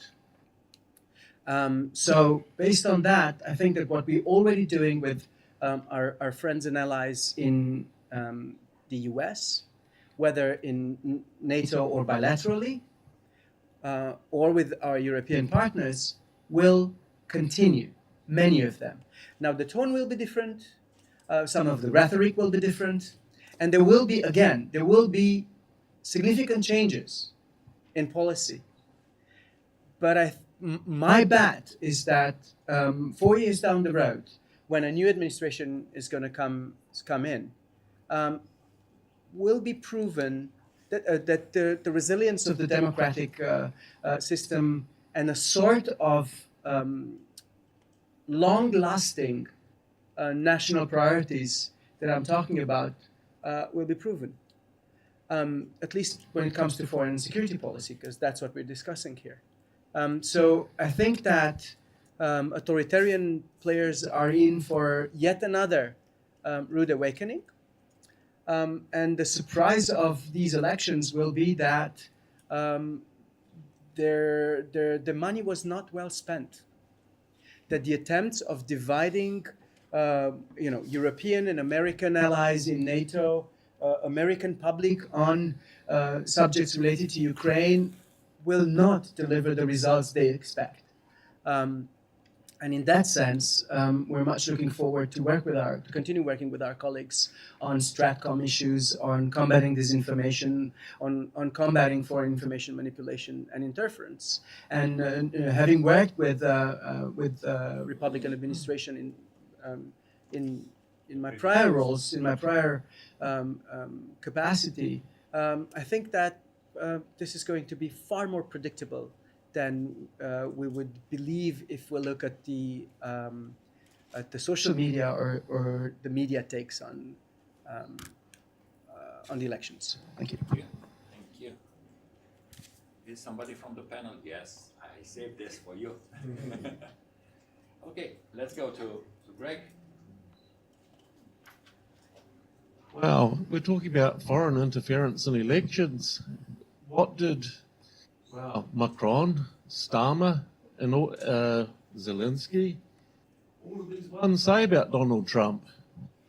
Before the election, Starmer sent some propagandists over there to help with the Democrats. Sweden sent a horde of cultural Marxists over there trying to drum up support for Kamala Harris. I mean, this wasn't a competition who's the best president or the best candidate. This was a competition who's the least worst candidate. And they're both atrocious, but one is slightly less atrocious than the other. I mean, if you have Kamala Harris, I mean, you'd be living, I don't know how many of you know that movie, Peter Sellers movie, Dr. Strangelove. I mean, you'd be living that. She was, shall we diplomatically put it, intellectually challenged. And I mean, Trump, he's a completely different sort. I mean, okay, agreed, you will have some consistency on some things, but unlike the others, I mean, he's a vindictive narcissist, and those who he's seen wrong him might actually pay a price for doing so. Thank you. It's good that we have also a non-diplomatic presence at the table, and also a flavor of the conservatism. So, if I'm not seeing any questions, okay, that's it. So Please. fear work because it sounded threatening. This is why immediate answer. Courage. Evening. And my question for you is more practical. How can we, as citizens, protect ourselves from being victims of the disinformation or misinformations? Thank you. Okay, I have two persons here. I have Alina and I have Dan. Exactly. We'll answer first. First of all, thank you for being so polite. I mean, for popping that question. I really trust that citizens are very important in withstanding disinformation. This is why I really appreciate what has happened in Ukraine. But I think that just leaving the citizens by themselves to withstand this kind of operations, which are deployed by military and intelligence services from hostile countries, is only half of the story. This is why I'm saying that we need to have a whole of society approach, a whole of government approach, which may start from the top, may start from the bottom, but these are not exclusive. I mean, really, in the end, both the decision makers, the politicians, the regular citizens need to be involved in this. And let me emphasize this very, very much. I came up with this kind of comment in a recent panel. We say, members of the panel, citizens should do this and this. They should protect themselves against disinformation, whatever. But we are citizens. These members of the panel are citizens themselves. We are subjected to the same type of influence. And if you are to ask me, the main target of this kind of influence, FIMI, whatever, is experts, decision makers, policy makers. And I think that at this level, we can talk about some success. So again, I have discovered myself in many situations when simply I got confused, which is the first sign of this type of operations.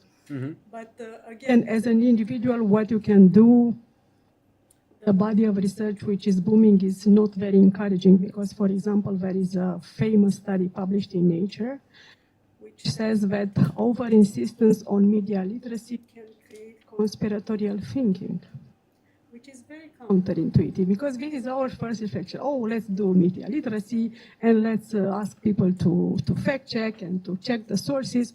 And again, this study, which is in Nature, which I think is one of the most prestigious outlets in social sciences, said that pay attention that over-insistence on this kind of measures can lead to conspiratorial thinking.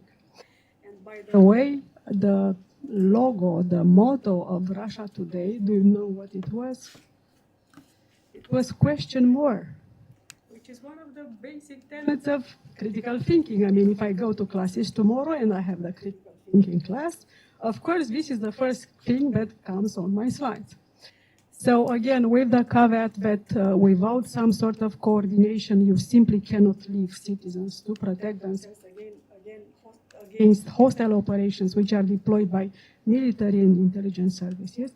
I think that we as persons, and again, I think that all members of the panel are persons and can be subjected to this kind of operations, what we can do. First of all, disinformation, whatever you call it, plays with our emotions and with our biases. So probably one thing that I have pleaded for as part of the group and then in some of my public appearances is to make some plea for emotional literacy. Social media is an engineering thing. This is how there were some degrees of escalation. Facebook started, then Instagram, then X, and then TikTok, which made a very, very good combination between the various affordances of each platform. But they are designed, I mean, they are an engineering thing in order to play with our emotion. There is almost a consensus in the research that disgust, for example, is the emotion that is the most important viralizing trigger. And this doesn't happen that we just wake up in the morning and, I'm disgusted about the Olympics, for example. But again, this is how the ranking of content is done on social platforms, on all social platforms. Disgust is the emotion that viralizes content the most, and this is research. Because again, we are approaching social media from the point of view of psychology, whatever, but first of all, they are an engineering thing. Where probably you remember that hearing from Francis Haugen, who said how these emotions are ranked in the algorithm of Facebook, for example. So probably this will be the first thing that I would plea for: emotional literacy, being aware of our biases, confirmation bias. Again, Netflix is designed, is engineering based on this confirmation bias.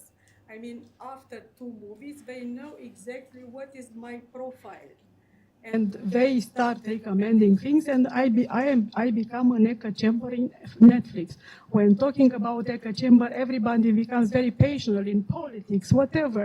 But again, this kind of echo chambers is created when watching movies, which is a very non-political thing in here.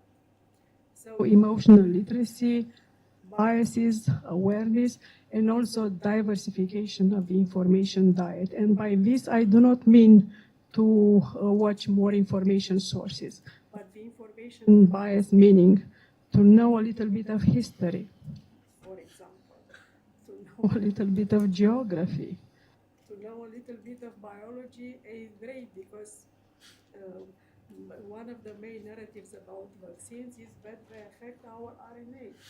And the DNA. Because DNA, sorry, the distinction between DNA and RNA is in the 7th grade. My daughter was in 8th grade back then, and she was studying this. So again, basic Knowledge, I think, is very, very hard. I gave a long answer. Thank you. I hope Done. mine will be a little shorter. Sometimes I suspect myself that I got tired speaking and writing. So maybe it's one of the reasons that I prefer to be shorter and to listen more. And this could be an advice, to listen more and to watch more carefully to what you read, what you see. Indeed, the complex mechanisms that are involved now, not in terms only of engineering or social engineering, are putting a heavy burden on our shoulders. And the younger we are, maybe the stronger we think we are. From this point of view, I doubt that the Romanian state or any other will soon deliver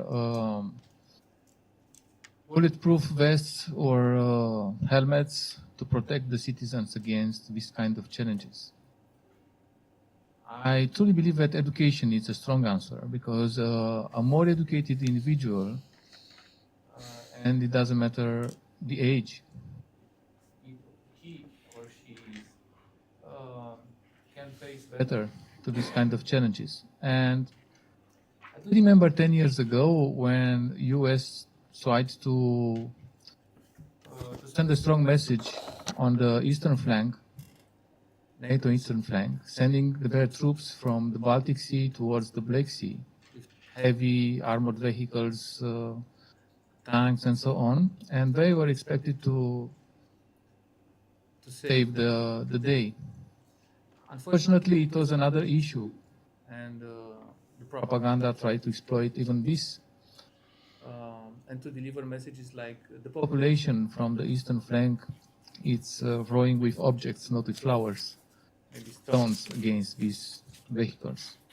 And this is an important lesson for not only for citizens, but also for the governments. Sometimes it might be easier to invest billions of euros or dollars to assure a flank, and maybe to pay less attention to the instruments that should protect the public sphere and the citizens against a very complicated mechanism.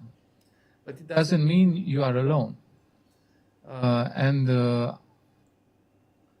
Maybe it's gonna be easier for an individual to understand what's going on if the mainstream politics, for instance, would pick up the challenge and would engage the dialogue with the populists or the anti-Western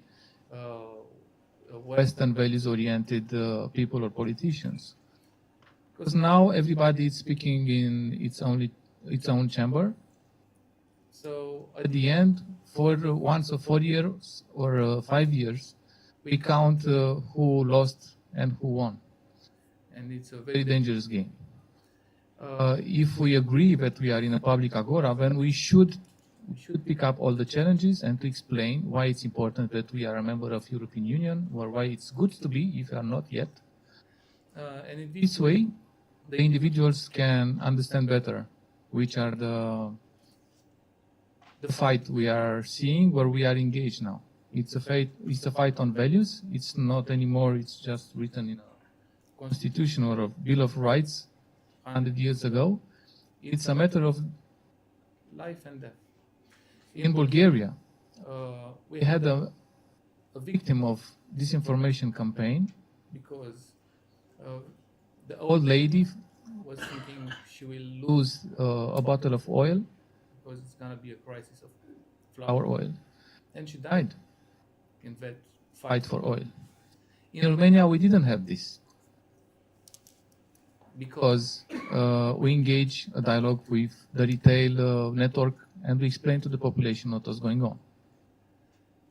So for you as a citizen, and hopefully we are having an educated audience, at least at this level, it's essential to understand that we cannot make jokes on this situation. It's becoming more and more complicated, I think.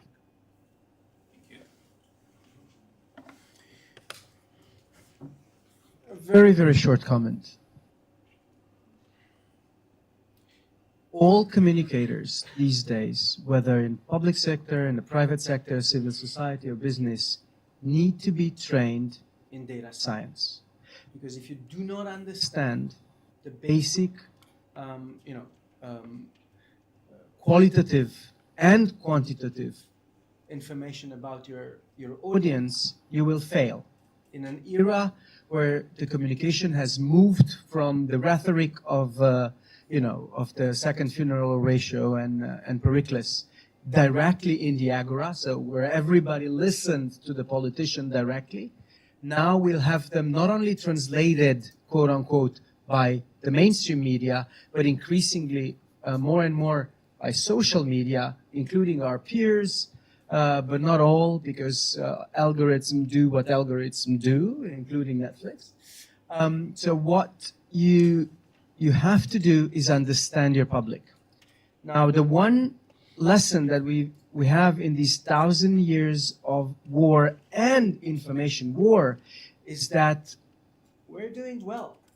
Russia has spent over €1 billion every single year for almost 3 years, but they started prior, in trying to shift European audiences. And if you look at the data, including in countries like Germany, or the data point shifts when it comes to NATO, when it comes to support for Ukraine, when it comes to transatlantic alliances, are minimal. Minimal. They are, but they're minimal. And even those that happen are less attributable to Russian disinformation than to political discourse inside those countries, so rather to political actors domestically, rather than Russian FIMI activities, which in some cases are inseparable. But that's, again, another subject and has nothing to do with communication, everything to do with the hybrid nature of FIMI. So, thank you very much. We have 2 hours and something, I'm sorry, discussing that. You had your opportunity. Just 2 propositions related to informational warfare that I would like to remind you. First, there is a public for the wars of the lies. And second, each one of us, including myself, can fall under a disinformation, sophisticated way. That being said, allow me to invite you for a round of applause to our panels and to thank them for their contribution. And I will conclude here our conference. Thank you very much.